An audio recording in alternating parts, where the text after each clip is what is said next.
Hey guys, how's it going? Welcome back to my channel, and as promised, it is June the 11th and Amazfit have announced a few products today, including the Amazfit Verge 2, which we did already kind of know about. We knew it was coming, but we didn't know anything like what it looks like or what it was going to have inside or what new feature it was going to have. And actually, now that it has been released, it looks really good. There are some things that I'm not so keen on, but let's just take a look at the product right now without, wasting any more time. Here is what it looks like. It seems to be completely redesigned. It still keeps the AMOLED screen, but the body has been redesigned. It doesn't use plastic anymore. The last version of the Amazfit, well, the first Amazfit Verge, here it is, this is what it looks like. It had a really basic plastic body, which I was not a fan of, most people were not a fan of. So they seem to have ditched that and gone with a more expensive premium design. The display will be a 1.39-inch AMOLED screen, so similar technology to what's used in the first Verge. Now, I know that that wasn't a super popular option for a lot of people. Some people prefer, well, I myself actually prefer AMOLED screens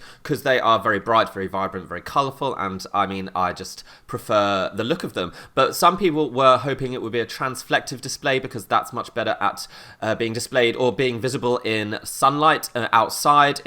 You can have it on all the time and it doesn't use up too much battery. Those kind of screens are much more for kind of sports watches like the Stratos that used a transflective display, but they seem to be sticking with AMOLED, and I think this is more not so much designed as a sports watch but more as a general smartwatch with some sports kind of features added in. The resolution is 454 by 454, which is quite high for such a small screen. So like I said, the body's been redesigned, so instead of using plastic, it uses polycarbonate and steel, which is much better, much better. It seems to have merged the design of what, like I said, in the Stratos, which had a much better design, used again polycarbonate, and the features of the Verge. So I think the Verge 2 is kind of like these two watches combined together to make a kind of hybrid kind of thing. It uses a Snapdragon Wear 2500, which is not the newest processor, not the newest wearable processor. However, there is another version.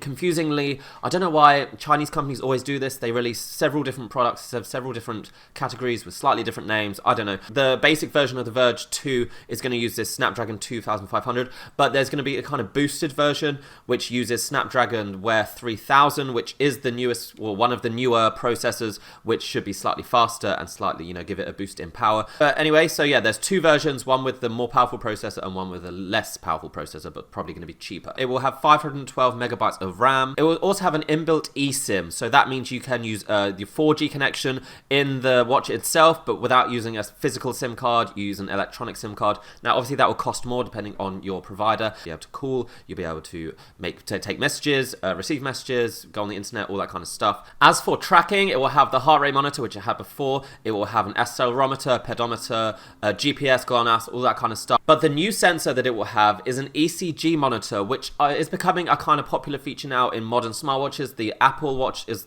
the kind of the first one to receive this technology, which basically monitors your heart continuously, and it will tell you if there's anything wrong, if your heartbeat is irregular, or I don't know, just basically measures the health of your heart. So yeah, it will be able to monitor up to 60 minutes a day of that, and that's quite an advanced feature, quite an advanced health feature. Now, it will be IP68 rated, which is not fully waterproof to go swimming, diving, all that kind of stuff, but it will survive in the shower, it will survive in the rain, it will survive under a tap for a little while, or if you're sweating. So it's not a smartwatch to take swimming or like I say, for any kind of lengthy period underwater, but it does have some protection from liquid. Now, the only feature that kind of lets it down in terms of this spec sheet that I've seen is the battery life. It seems to be only 28 hours on a full charge. Now, I'm not sure if that includes when you use it on eSIM, if you have the GPS on. I'm not sure if that's if everything is on at once, or if that's if everything is mostly off at once. So basically, it may be longer if you don't use this eSIM feature, if you don't use the GPS all the time.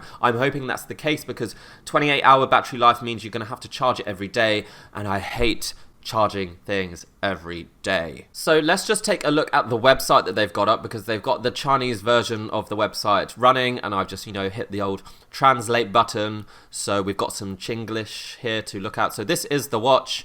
I think it looks really good. The design is so much more improved than the previous version. So yeah, here we go. 4G LTE, like I said, so you can kind of use it more as a phone rather than just a smart watch. So there's ECG. So this is a kind of big thing that I think they're going to push to make this a much more of a health-based device. So ECG is advanced sensor technology combined with blah blah blah blah blah blah. They have like an AI thing in there that like continuously monitors your health. I am sometimes skeptical of these health-based things that are just on your wrist, because really how much can it detect just from your wrist? But who knows? I'm not an inventor of these devices, so who knows. Sweet. Yeah, so then it will be transferred to like your phone, so you can see your health. So I mean, you can see what that looks like. See, this person is alive. I think that's normal. As you can see, they're really kind of pushing this as a health watch rather than like a sports watch or just a smartwatch. I mean, it is definitely focused on health, but it does have these sports tracking features, and so you know, you can automatically detect your running, walking, cycling, all that kind of stuff. That's what the last watch had, and that's basically what we expect now from all smartwatches. Also, this is the Chinese version of the website, and they're obviously selling it first in China, so it won't be out in the West for probably a few months. The global version will probably come out in the US and the UK and EU in probably like the end of summer. But why are all the models in this website clearly Western? So I mean, this dude up here, he's a Western dude. Why aren't they not Asian? I would be pissed off if I was Chinese, and I'm like, why is everyone Western then? Why is... Yeah, anyway, we won't go there. Let's not go too deep into that rabbit hole. So loads of apps. Okay, awesome. So, I mean, this is a big website.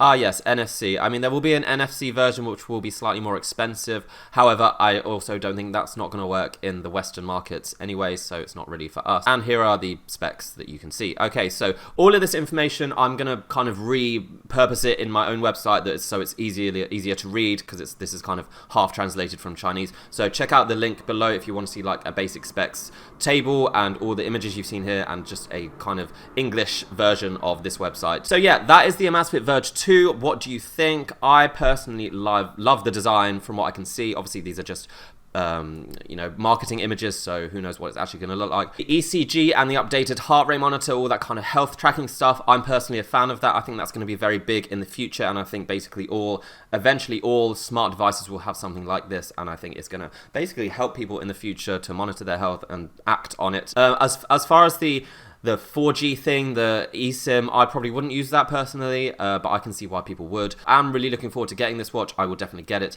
I'm definitely going to review it and put it through its paces, see what it's like, see if it's worth upgrading from the original Verge, because it's not even been out that long, really. Will you be getting this? What were you hoping for? Are you disappointed? Let me know what you think. Let know other people what you think, and then we will get back to you when I have the watch and I'm actually able to use it. So yep, that's it. I hope you found this useful. There's going to be some other videos coming, because Amazfit released or announced at least like 3 other things, the BIP Lite and the Mi Band 4, which I'm also going to get both of those watches. So if you're interested in those products, definitely subscribe, because I'll be bringing them all to you as soon as I can and giving you my my opinion on them, as I've already got every other Amazfit product. I may as well continue. So yeah, that's it guys. See you next time. Bye.